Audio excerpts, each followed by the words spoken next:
Assalamualaikum warahmatullahi wabarakatuh. Kami dari kelompok 3 ingin menjelaskan tentang beberapa tokoh psikoanalisis. Pertama-tama, psikoanalisis sendiri adalah cabang ilmu yang dikemukakan oleh Sigmund Freud dan pengikutnya sebagai studi fungsi dan perilaku psikologis manusia. Jean-Marc Charcot. Latar belakang dari Jean, ia lahir 29 November 1825 di Paris dan meninggal 16 Agustus 1893 di Morvan. Ia merupakan salah satu dokter terbaik Prancis pada bidang neurologi. Pemikirannya, ia mengembangkan teknik hipnose. Dengan teknik ini, Charcot menurunkan ambang kesadaran pasien sehingga menyebabkan gangguan emosi tersebut yang dihindari atau tidak disadari menjadi kembali ke alam sadarnya dan dapat mengontrolnya kembali. Sekian penjelasan saya tentang tokoh psikoanalisis. Berikut sumber saya, kurang lebihnya. Berikutnya, tokoh psikoanalisis Gustav Le Bon. Biografi Gustav Le Bon. Charles Marie Gustav Le Bon adalah polimet Prancis yang bidang minatnya meliputi antropologi, psikologi, sosiologi, kedokteran, penemuan, dan fisika. Lahir pada 7 Mei, France, dan wafat di usia 60 tahun pada 13 Desember 1931. Dia terkenal karena karya penulisannya The Crowd Study, pikiran populer yang dianggap salah satu karya mani usul kerumunan. Teori massa atau crowd. Le Bon pendapat bahwa dalam istilah kerumunan berarti sejumlah individu yang berkumpul bersama. Namun dari segi psikologi, istilah kerumunan punya makna semua orang yang mencari baru, yang berbeda itu berhaluan, sama dan kesadaran persoalan lenyap dan terbentuk itu malah tunggal kerumunan organisasi atau psikologis. Le Bon juga menyatakan bahwa crowds merupakan konsentrasi dari individual psikologi pada crowds psikologi di mana terjadi perubahan pada studi crowds. Seorang kehilangan jati dirinya dan melebur jadi diri kelompok yang sebesar dari contagion. Dia sendiri merupakan efek dari suggestibility. Ada kayak Gustav Le Bon. Yang pertama ada Gustav Le Bon without any subject evolution. Yang kedua ada evolution of matter. Yang ketiga ada evolution discourses. Yang keempat ada psikologi of socialism. Kata-kata bijak Gustav Le Bon. Yang pertama ada beberapa tahun sudah cukup untuk membudayakan kebiasaan orang. Butuh beberapa abad untuk membudayakan karakternya. Berpikir yang bermanfaat, tapi bertindak tanpa berpikir terlalu banyak karena diperlukan. Kepahlawanan hebat bisa disebabkan oleh pikiran tidak berpikir. Orang yang selalu menuntut kesetaraan sangat dekat untuk menerima perbudakan. Berikut sumber-sumbernya. Sekian, terima kasih.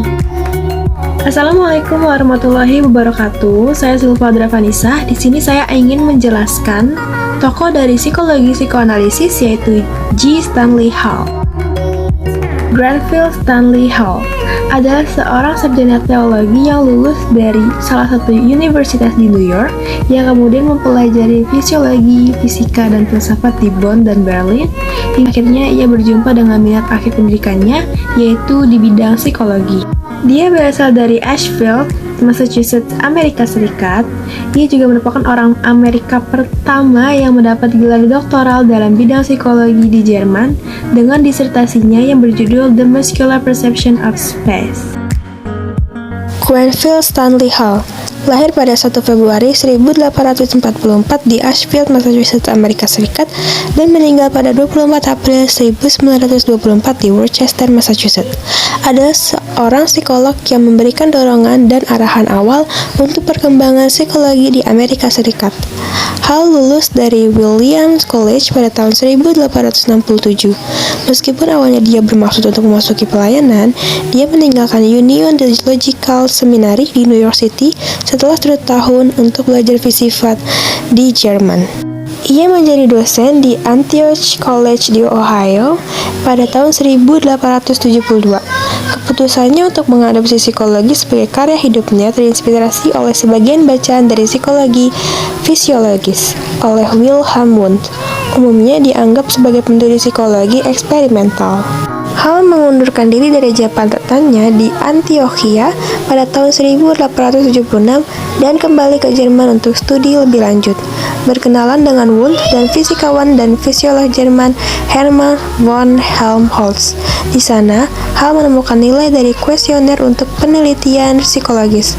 Kemudian, dia dan murid-muridnya menyusun lebih dari 190 kuesioner yang sangat penting dalam merangsang peningkatan minat dalam studi perkembangan anak. Teori Hall. Ia menyatakan bahwa sebagian besar manusia adalah ciptaan habitatnya dan banyak aktivitasnya lebih atau sedikit mendapat dorongan otomatis dari lingkungannya. Hal ini terbukti dalam eksperimen-eksperimen yang dilakukan Hall yang menemukan bahwa reaksi-reaksi yang diberikan oleh binatang satu sel sama dengan reaksi-reaksi sel telur atau sperma dalam tubuh manusia. Demikian juga reaksi-reaksi dari makhluk-makhluk bersel banyak sama dengan reaksi janin dengan jumlah sel yang kira-kira sama. Dan dengan demikian seterusnya. Oleh karena itu, ia sampai dalam suatu kesimpulan bahwa perkembangan jiwa manusia secara perorangan sebenarnya adalah miniatur dari perkembangan jiwa manusia sebagai makhluk. Berikut adalah beberapa karya-karya Hall. Yang pertama ada Aspects of Child Life and Education. Lalu yang kedua ada Jesus the Christ in the Light of Psychology. Dan yang ketiga ada Founders of Modern Psychology. Dan masih banyak karya-karya Hall lainnya.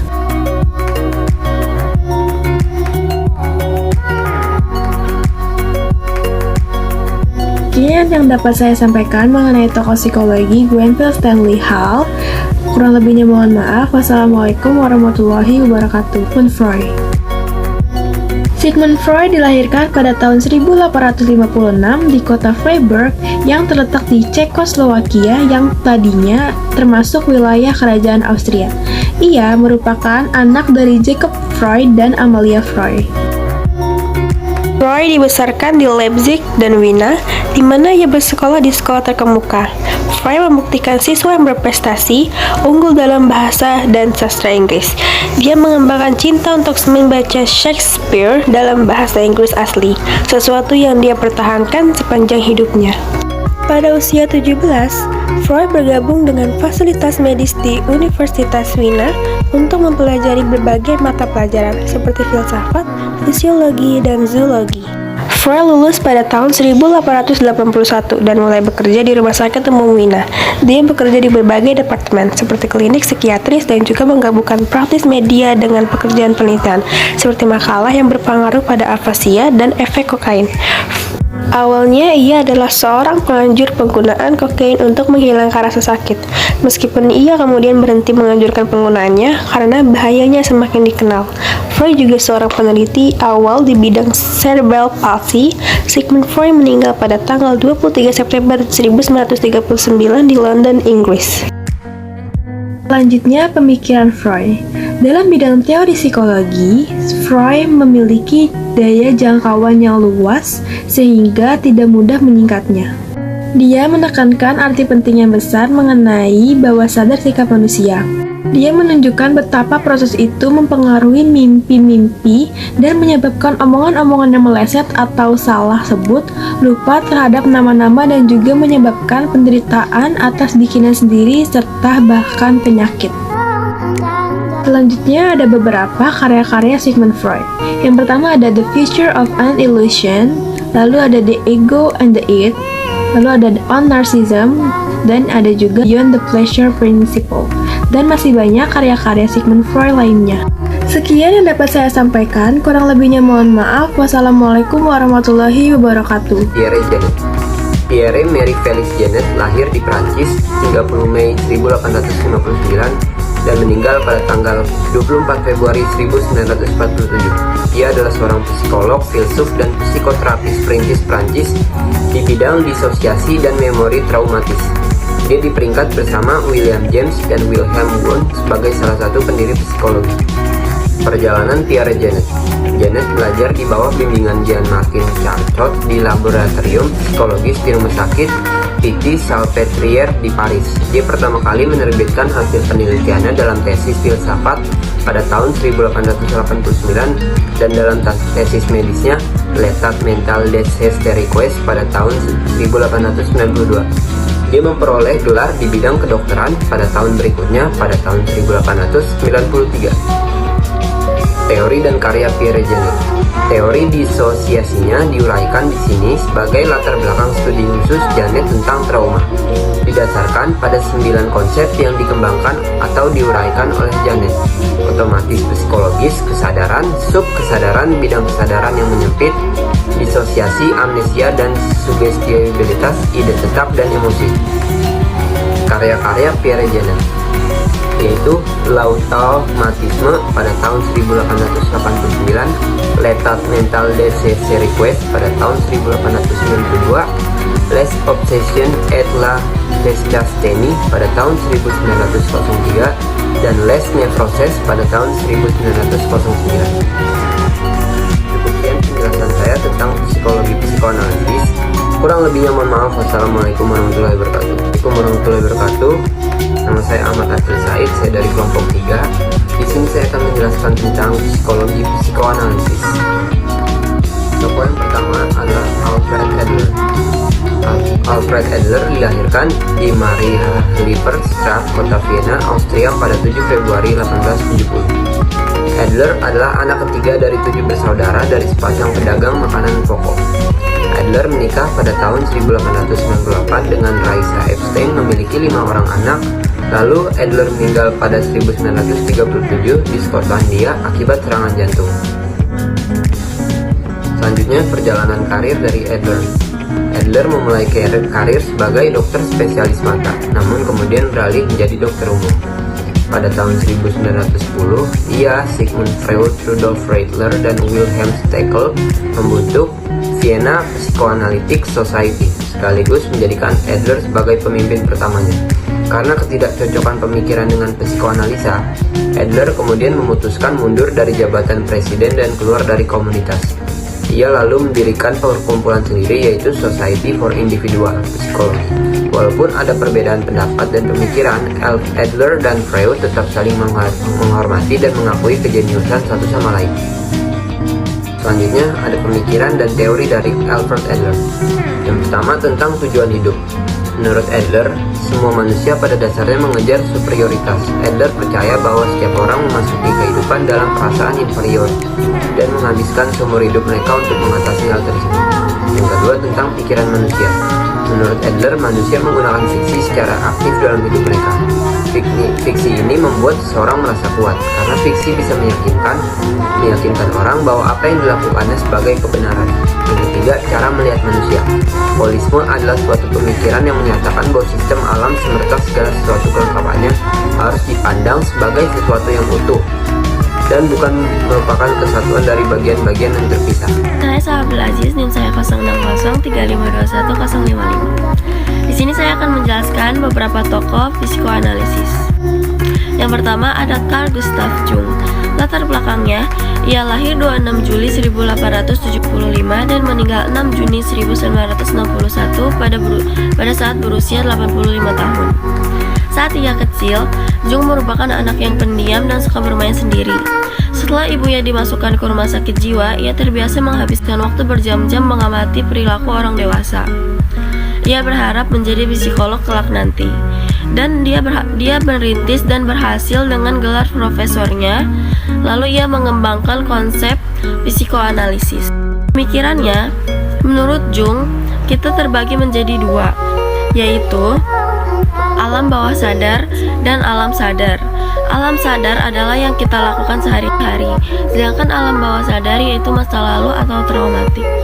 Lalu, menurut Jung pun, semua gagasannya merupakan tentang kehidupan batin seseorang dan memahami perilakunya. Dan yang paling terkenal dari karya Jung yaitu yang kita ketahui sekarang, kepribadian ekstrovert dan introvert. Assalamualaikum warahmatullahi wabarakatuh. Nama saya Nanda Ranisa. Di sini nama tokoh psikoanalisis yaitu Karen Haney. Biografi Karen Haney. Karen Haney lahir di pinggiran kota Hamburg, Jerman pada 16 September 1945. Ayahnya bernama Danison, asal Norwegia, seorang kapten kapal, dan ibunya Flotul Maranzon yang dikenal sebagai Sony, seorang wanita Jerman dari keluarga yang dikenal. Karen Haney adalah pendiri gerakan feminis dan psikoanalisis. Dia psikoterapis pertama yang menguraikan teori psikologis yang disebut dengan psikologis wanita. Mengesampingkan dirinya sebagai psikanalisis, Haney lahir belajar di Jerman. Dia adalah salah satu anggota Institute of Psychoanalysis of Berlin. Bertahun-tahun kemudian dia akan pindah ke Amerika Serikat, di mana dia membentuk American Institute of Psychoanalysis dan merupakan salah satu editor pendiri The American Journal of Psychoanalysis. Karen Haney dianggap sebagai salah satu referensi psikanalisis pada abad ke-20. Pemikiran Karen Haney. Pemikiran utama Carney adalah kecemasan dasar, yaitu perasaan yang terdapat pada anak karena terisolasi dan tak berdaya dalam dunia secara potensial musuhan. Ada sebuah faktor yang memberikan pendapat menyebabkan anak karena tidak nyaman, yaitu dominasi langsung dan langsung. Sikap masa bodoh, tingkah laku tak menentu, kurang menghargai keberadaan anak, kurang sungguh-sungguh dan sikap-sikap yang menjadikan anak, dalam membanggakan atau kurang membanggakannya, pada kehangatan, kecenderungan berpihak dalam terhadap orang tua, sistem permusuhan, terlalu banyak atau sedikit, lalu dilindungi, dosa anak-anak lain, ketidakadilan, diskriminasi, dan juga tidak tepati, umumnya sesuatu yang mengganggu keamanan anak dalam hubungan dengan orang tuanya menimbulkan kecemasan dasar. Ada karya Carney. Yang pertama adalah self-analysis, yang kedua ada feminine psychology, yang ketiga ada our inner conflicts. Kata-kata bijak Carney. Tidak ada alasan yang bagus mengapa kita tidak boleh berkembang dan berubah sampai hari terakhir kita hidup. Pandangannya bahwa perempuan adalah anak-anak emosional, dan karenanya tidak mampu menjawab dan mandiri adalah karya kecenderungan maskulin untuk menghargai perempuan. Seperti semua ilmu pengetahuan dan semua penilaian, seluruh perempuan sampai sekarang yang semuanya disebut anak terakhir. Mencari kenalan diri sama dan artinya dan mencari kenalan di bidang kedepanannya. Berikut sumber-sumbernya. Terima kasih.